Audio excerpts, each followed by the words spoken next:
हे खरंच प्रेम आहे का? प्रेमाच्या नावाखाली जर कुणाचा बळी जात असेल, कुणाचा संसार उद्ध्वस्त होत असेल, तर ते प्रेम नाही, ती विकृती आहे. नात्यात प्रामाणिकपणा, जबाबदारी आणि माणुसकी असायला हवी. कुणाच्या आयुष्याची खेळणं, त्याच्या विश्वासाचा गळा घोटणं हे माणुसकीला काळिमा फासणार आहे. मेरठ ड्रम हत्याकांड. मुस्कान नावाच्या महिलेनं आपला मित्र साहिलच्या मदतीनं पती सौरभची हत्या केली आणि त्याच्या शरीराचे तुकडे करत ड्रम मध्ये सिमेंट टाकून लपवले. आणि सोनम रघुवंशी प्रकरणात सोनमनं आपल्या मित्राच्या मदतीनं पती राजा रघुवंशीला हनीमूनसाठी मेघालयला नेलं आणि तिथेच त्याची हत्या केली. ही दोन्ही प्रकरणं आपल्याला प्रेमाच्या नावाखाली किती भयंकर गोष्टी घडू शकतात हे दाखवतात.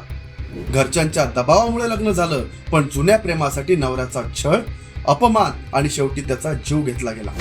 खरं प्रेम कधीच कुणाचा बळी घेत नाही. ते जपायला, जोडायला आणि माणुसकी टिकवायला शिकवतं. प्रेमाच्या नावाखाली फसवणूक, हिंसा किंवा विश्वासघात करणाऱ्यांना समाजात जागाच नाही.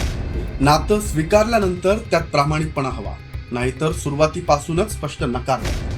एकदा कोणासोबत आयुष्यभर सोबत राहण्याच्या आणाभाका घेतल्यानंतर त्यांच्या भावना, विश्वास, आयुष्य यांचा खेळ मांडणं योग्य नाही. अशा लोकांना माफीच नाही. प्रेम हे आंधळ असू शकतं, पण ते कधीच निर्दयी, विकृत किंवा हिंसक नसतं. खरं प्रेम जे जपायला, जोडायला शिकवतं, संपवायला नाही.